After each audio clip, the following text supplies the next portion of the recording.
Inclusive, o próprio governador de São Paulo e também o secretário de Segurança Pública participarão ali na CPI. E Tarcísio de Freitas comemorou a aprovação do PL antifacção, disse que o cidadão de bem está feliz com a aprovação desse projeto. Vamos entender essa história com o Misael Mainetti, que chega agora ao vivo. Nós contamos para vocês, então, qual é, digamos, a articulação do governador Ronaldo Caiado. Ele quer que haja, assim, uma classificação como terroristas dessas facções criminosas. No caso de Tarcísio de Freitas, obviamente que ele foi um grande financiador ali da ida de Guilherme Derrite para essa relatoria, se afastando então da Secretaria de Segurança Pública, deve voltar na próxima segunda-feira.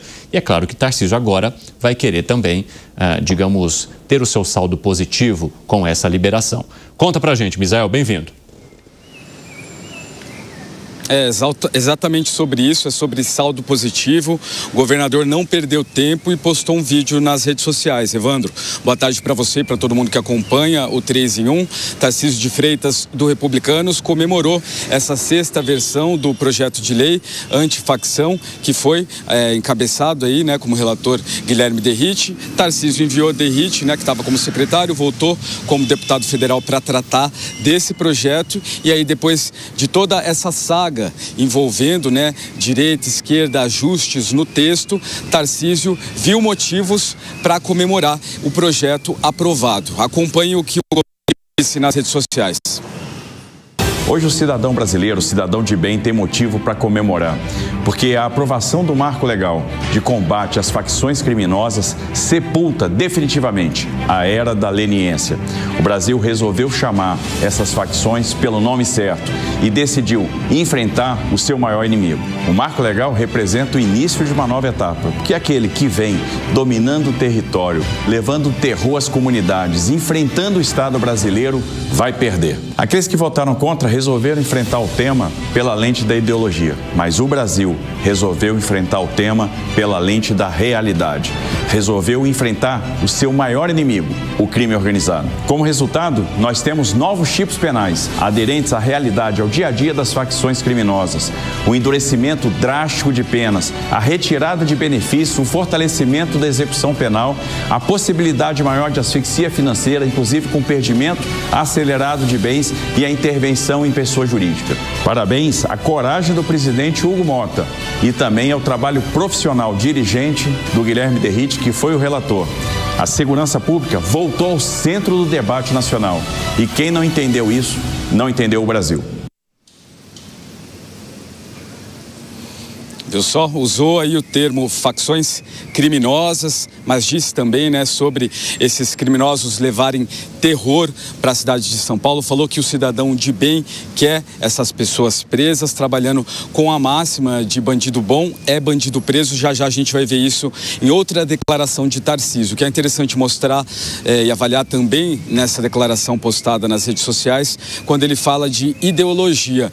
A gente viu no começo uma tentativa de alguns líderes partidários dizerem, né, falarem, o próprio Derrite também falar, segurança pública é um tema apartidário, como deve ser, é claro, mas querendo tentar nadar nessa maré, dizendo que ia dar certo uma união entre esquerda e direita para tratar do assunto. Não foi o que aconteceu e Tarcísio de Freitas deixa claro que ali, para ele, na visão dele, a esquerda tratou isso de uma maneira ideológica e a direita tratou isso de uma maneira realista. Hoje ele participou do Jornal da Manhã da Jovem Pan, uma edição regional em Presidente Prudente, e ali ele trabalhou com essa máxima de bandido bom é bandido preso, é bandido na cadeia. Acompanhe.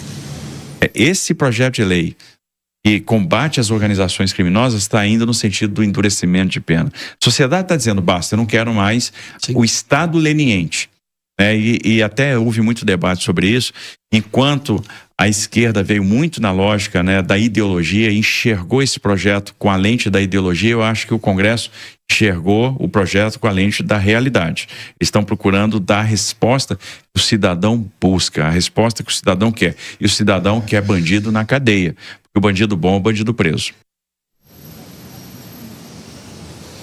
Ideologia versus realidade, está aí Tarcísio de Freitas em relação a esse projeto de lei antifacção. Como você mencionou, Guilherme Derrite volta como secretário de Segurança Pública a partir de segunda-feira aqui no estado de São Paulo. Esse projeto de lei provocou inúmeras reações, né?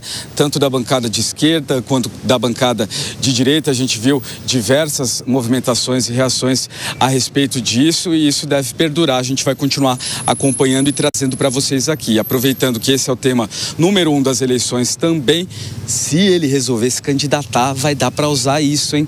Nas eleições aí do ano que vem. Evandro? Já vida, Misael Mainete, achei que você não fosse fazer essa ponderação, meu amigo. Muito obrigado, viu? Já é quase que uma frase feita. Depois de tudo que você traz de informação de Tarcísio, você sempre tem, caso ele se candidate à presidência da República. Piperno, você arrepiou com aquele primeiro depoimento ali do Tarcísio, com aquela fala do Tarcísio? Fez assim, né, Gani, ó? Eu senti. Mostrou o braço assim pro Gani e fez, olha só. Não, você sabe que a gente brinca muito aqui, mas aqui tem que ser justo também com as coisas. Pelo ficar aqui nessa altura. Não, nas vezes em que eu encontrei o governador Tarcísio aqui, o diálogo foi sempre muito educado, né? E exatamente, fizemos até um direto ao ponto. Eu seria um tremendo mentiroso se eu negasse isso, desde que ele era candidato.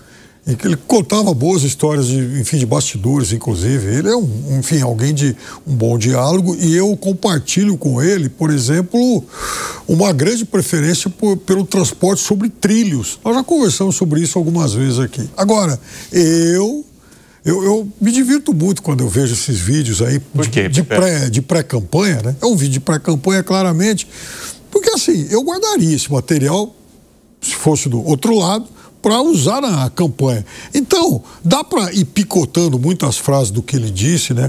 Por exemplo, quando ele cita a questão do perdimento de bens, fala, puxa vida, e isso o projeto do secretário dele não contemplava, né? Isso aí dificultava. Então eu ia recortando uma série de coisas. Dá para fazer uma série de coisas, né? Quando ele fala da questão da, ideologia e tal, pois é, foi o outro lado que enviou o projeto, inclusive. Né? Então tem uma série de coisas que, o outro lado pode explorar.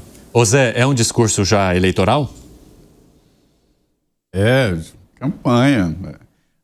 Eu aprendi aqui que o candidato é um nome assim que lembra a uma pessoa cândida. E ele foi cândido, né? Exatamente cândido. Nessa defesa do projeto. É um projeto óbvio, né? É um projeto bom, ficou melhor. Eu acho que era um momento dos dois lados comemorarem, a coisa pelo menos sairia empatado lá do Congresso Nacional. Mas o governo preferiu o outro caminho, tá vendo? Já é repercussão dessa desastrada situação lá. É interessante, Zé, você trazer esse ponto de vista, porque, Gani, você acha que o governo está perdendo tempo ao ficar criticando? Já o projeto que era dele e que já se tornou o PL do Derrite, vai ser do Derrite de fato, porque o governo não está conseguindo, capitalizar em cima disso? E agora, 5 horas e 26 minutos, quem nos acompanha pela rádio, aquele rápido intervalo, daqui a pouco espero vocês com essa discussão. Nas outras plataformas seguimos. Fala, seu Gani. Exatamente, Evandro. Está perdendo tempo com as críticas, deveria contra-atacar, fazer alguma peça de marketing, mas não. Quanto mais critica, mais reforça o projeto do Derrite e agora o projeto do Tarcísio, falando como candidato. Até fiquei numa dúvida aqui, Evandro, se era aquela... Interrompemos a nossa programação para propaganda eleitoral gratuita, falando claramente como candidato. Então é claro que o Tarcísio ali, ele não pode falar foi uma vitória minha, mas no final das contas, em última instância, foi uma vitória de Tarcísio, sim. Fala, Bruno Moza. Concordo. Acho que não tem como negar. Agora, como eu falei essa semana, cada um vai tentar puxar os louros para si, mas fica muito claro que aquilo que o Alan falou no começo é a discussão hoje de quem acompanha a política. É o projeto do Derrite, que é apoiado pelo governo. Portanto, fica muito claro que nesse ponto foi uma derrota bastante contundente para o próprio governo, sem dúvida nenhuma. Fala, Piperno. Não, eu acho que, veja, é uma batalha que não tem, uma guerra que não terminou, né? A batalha continua lá no Senado. Certamente a gente vai ver outros rounds dessa luta, sem dúvida nenhuma. E eu acho que agora é o momento aí para as forças buscarem assim uma recomposição para continuar a batalha. Agora, Ogani, você entende que o governo fez parte dessa rejeição à proposta de derrite exatamente por entender que, junto com a proposta, vem a candidatura do Tarcísio de Freitas, vem já um início de campanha 2026, com Tarcísio, então, digamos, sendo o responsável pela alteração na segurança pública, que garantiria uma punição maior às facções criminosas e não o PT? Não tenho a menor dúvida, Evandro. Veja, quando o presidente da Câmara dos Deputados, Hugo Mota, passa a relatoria para o derrite, aquilo foi uma traição para o governo, né? E eu acho até que a relação entre o presidente da Câmara e o governo ficou muito complicada, porque ele deu de presente o projeto na mão do derrite com esse acervo. Agora, o projeto passa, né? Ficou essa marca do derrite. Eu vejo que o governo fez aquele voto, né? Quer dizer, os petistas ali votaram contra, justamente como uma espécie de, olha, estão fazendo aqui oposição porque isso aqui inicialmente era um projeto do governo e não um projeto do derrite. Só que eu vejo que foi uma estratégia ruim. Por quê? Porque o tiro saiu pela culatra, o projeto já é do derrite, já ficou essa marca e, pelo contrário, aí ficou aquela marca de que eles estavam votando pela impunidade. Então, eu vejo que eles deveriam ter adotado uma outra estratégia e talvez ter insistido naquele discurso de que o projeto foi sequestrado e que o projeto é nosso. Pelo menos, né, isso ficaria ali para no imaginário da população. Mas não, ficou que o projeto é do derrite, que o projeto é do Tarcísio e ainda votaram contra, ou seja, votaram a favor da impunidade. Piperno, você estava comentando aqui que vários trechos do Tarcísio poderiam ser questionados numa campanha publicitária eleitoral no ano que vem. Por outro lado, o Tarcísio também tem aí um material interessante para encampar ou puxar a carreta da segurança pública no momento que o debate começar. Ele tem. Eu também, se fosse do outro lado, eu usaria as manifestações de personagens da direita, manifestações feitas nos últimos dias. E eu citei aqui do delegado Palumbo, nosso companheiro, deputado federal, um homem de direito, porque ele faz críticas muito severas ao que ele chama de sucateamento da Polícia Civil de São Paulo. E o sindicato dos delegados de polícia também. E, para ser honesto, eu também tenho tido contato com outro grupo aí, tá? Amanhã eu conto a história. Mas, veja, é indiscutível que o governador se tornou, de fato, o porta-voz desse projeto. Porque, veja, a gente não vê, praticamente, a gente não ouviu muito o derrite falando de ontem para hoje. A gente tem ouvido o Tarcísio. Quem foi para o microfone falar sobre o projeto foi o governador Tarcísio em ação muito correta por parte dele do ponto de vista eleitoral. Se ele tem a oportunidade de se tornar, né, o grande divulgador desse projeto, por que ele, como pré-candidato, não usaria isso? Óbvio, ele está muito certo. Até porque, né, Zé Maria Trindade, o que ele pode fazer é justamente tentar utilizar o que aplica na segurança pública de São Paulo, tendo o seu secretário de segurança pública como aquele que fez a relatoria do projeto, para dizer, a gente sabe exatamente como agir. Pois é, eu percebi isso logo há 2 anos atrás, há 1 ano e pouco atrás, né, na eleição de prefeito. Segurança Pública tomou parte importante dos debates, mesmo sendo uma disputa regional, uma disputa municipal. Isso fez aqui na Câmara dos Deputados aparecer o debate e que tal a gente municipalizar parte importante desta segurança pública. E entendo que a gente tem que ir atrás de exemplos que deram certo no mundo inteiro. Estados Unidos, a segurança é muito municipalizada. Uma vez o ex-senador, né, o Romeu Tuma, de São Paulo, que já não está aqui mais entre nós, ele apresentou um projeto, eu fiz uma cobertura muito importante, ele apresentou um projeto que eu confesso que inicialmente eu achei que era um projeto meio esquisito, de criar aqui no Brasil o xerife. Aí eu fui fazer a matéria, eu confesso que foi no sentido mais assim, de um projeto meio esquisito.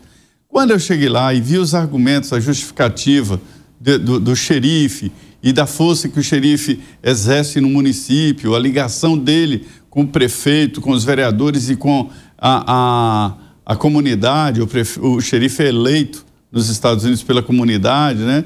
Eu vi que não é uma coisa translocada e nem fora do comum. E agora já está retomando no Congresso Nacional essa possibilidade, não é só a Guarda Municipal, mas uma parte importante da segurança pública no município. E isto é muito importante. Esse assunto de segurança pública vai mesmo dominar todos os debates. O Ronaldo Caiado, governador daqui de Goiás, sabe disso.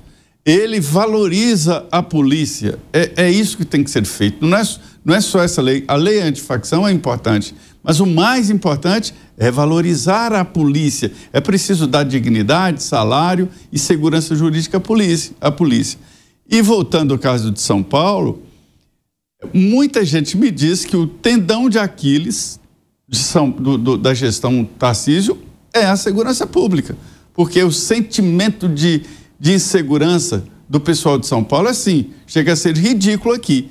O pessoal de São Paulo chega aqui com alguns, vamos dizer, com alguns hábitos e com alguns temores que beiram uma fobia. E a gente precisa falar, não tem problema. Ficar dentro de um carro enquanto se vai na padaria, não tem problema nenhum aqui. Lá em São Paulo não se faz. Andar com o celular na mão, a gente anda aqui à vontade. Não tem problema nenhum.